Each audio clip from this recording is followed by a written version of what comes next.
welcome to 2A for Today. My name is Zoe Warren, I'm your host. We're here at Houston NRA 22, and we got a protest out front.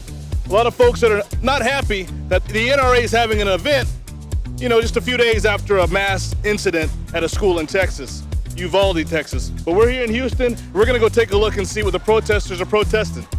So me and her do not work in the gun industry, therefore I'm allowed to sell a gun, right? Then require a background check, sir. Okay, listen. Our babies are dying. How many more babies have we Listen got? to me. Listen to me. Enough. You don't want to hear? So when I sell a gun, I actually require the person to go to a shop to prove that they can pass a background check to get it. It's called a transfer. And there's several others So, that hold on. are out there So, hold on. that don't. When you go to a gun show, anybody that has a vendor table at a gun show is required to be a licensed dealer. So me and her can't go to a gun show, set up a booth, and then sell my private guns at a gun show. That's illegal. That's a federal law. Okay? What they're talking about. I just pulled up the law for you. I think it may be a loophole. I think what is being said is a loophole. However, what they've done at the actual shows to prevent that loophole from being exploited is making sure that people that have a table can't do that. You can't even register unless you're a licensed dealer. There's actually undercover ATF agents at every gun show that go around and stop these actual purchases from happening. So if they go around and see a transaction that's happening from a non-licensed dealer, they throw them out. I just don't understand. Matthew McConaughey said we need to make small sacrifices. I would go on to piggyback off of him. Why are you guys fighting when our babies are dying? Why are you fighting against us? What am I fighting though? A neighbor where I live the other day, and he asked another neighbor if they had Ring, because he wanted to know, Ring? He wanted to know if they had Ring on their doorbell because someone was walking down the street at midnight. Yeah. He got scared, came out with a gun. Yeah. And during the conversation, he says, oh, I thought it was you. Well, what the hell's going on here? Guy 3 doors down, he sees someone on the street and he wants to run for his gun. Yeah. That's crazy. Well, I think the challenge we face in America is that we have so divorced ourselves from, reality. Yeah. Because reality is that not everybody lives where they can own a ring. Oh, I understand, right. And so, as a black person growing up in areas that are the ghetto with black people who are selling drugs and will not follow the law. You need a gun. The idea is that if we do some kind of top-down rule for everybody, then it's going to make a whole lot of people insecure that it is not a fit for, like a one-size-fits-all kind of thing. I think it is for gun registration, background check, and a waiting period. That would eliminate, a lot of little things. I think if you want a gun, you can have a gun. I had one gun in my life at 22 that I got when I was lived on a farm in Pennsylvania, right? Had it my whole life. Moved to Canada, they found out I had it, had no papers, I had to give it to the Crown. Actually, big deal. I don't think I need a gun. Let me ask you a question about a woman. A woman, because I'm from South Carolina. And domestic violence is really bad. Yeah, I'm fine with the gun. Well, no, hold on. Let me. I want to set it up for you so you kind of see the picture of what she's experiencing. Yes, sir. Because domestic violence is the leading cause of death of women in South Carolina, with or without a weapon, without a gun, with their bare hands. He says, I'm going to kill you when I get out because he goes to jail. On Saturday and Sunday, by Monday, if she doesn't have something to protect her family, he's going to get out and kill her when the magistrate lets him out because they are really soft on crime. Yeah. So what is the solution for women that are insecure? I don't know. When you talk about it all, I think you could figure out a few little things, I really appreciate both of you guys sharing your perspective. It really helps me because I feel like there's a continuum. I feel like there's people all the way over here and people all the way over here. And I'm trying to see where it is that we could meet in the middle. So I'd like to know from you guys, where do you guys think we could meet in the middle?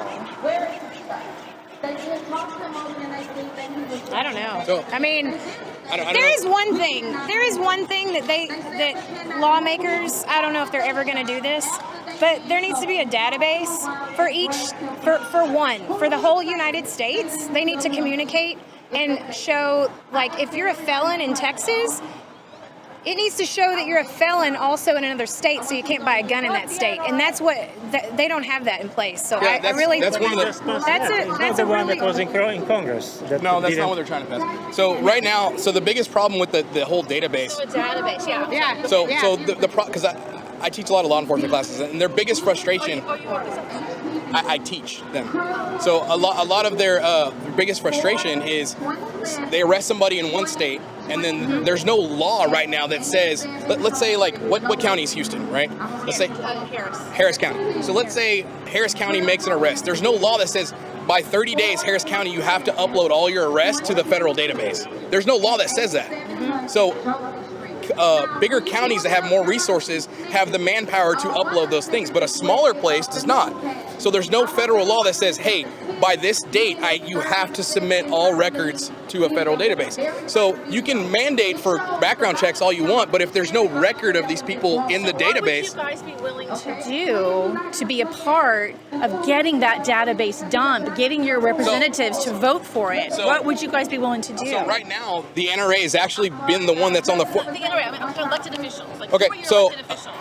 Ted Cruz. So Ted Cruz. Have you contacted Yes, Ted Cruz? Ted Cruz has been advocating this for years. And John Cornyn? For years. Well, why can't they get it passed? Because the Democrats do not want to pass this law. Wait. Hold on. They kill it They kill it where? in the Senate and both. So for a pistol, you gotta be 21. For a shotgun, a rifle, and an AR, you can get at 18. But I really think in every state, including the state of Texas, there should be some kind of regulation when it comes to AR-15s. Okay, interesting. Yeah. So, I mean, I come from a long line of law enforcement and military, so they do have those kind of firearms used for safety reasons.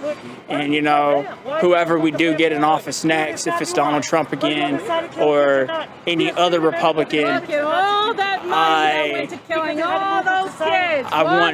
would want something else done.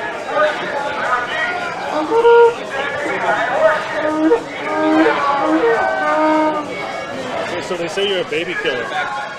You kill babies? I'm like, get out of here. Like, I feel bad for the older guys, like the guys that like fought in Vietnam, for them to even act like this. So I'm kind of glad to see like this guy where it's not really affecting him. But you know what I mean? That's what I feel bad that like the older generations have to put up with this.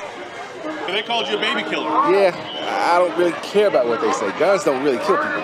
People with guns kill people. It's true. It's true. Now, it's fair to say that, like, abortions don't kill babies, but the doctors kill them. Right? Yeah, true, but is it the doctor's decision? Okay. That's true. That's true. It would be like Charles Manson sending somebody to go kill somebody. Right. Yeah. Okay, well, yeah, what do you think the solution would be to satisfy those guys? I don't think you can, you know, and it's not to me, I don't believe it's our job to try to change their mind, you know? It's just our job to do what we do and do it to the best of our ability. Let them do what they do. You know, let them believe what they want to believe, you know? It's the only way, that's the only way both sides are going to be happy. So in 244 years, if you calculate all the casualties of every single war, including Iraq, that the U.S. has been in, it's like 1.4 million deaths, a little bit more than that. So Roe versus Wade happens in 1973. Less than 50 years ago, I want to say it's like 47 years. I haven't had enough coffee. Maybe my math is a little bit off by 1 or 2 years, but in less than 50 years, more than 63 million abortions have happened in the United States alone. That's more than 98% of casualties for American lives taken. So, them over there, look at them, right?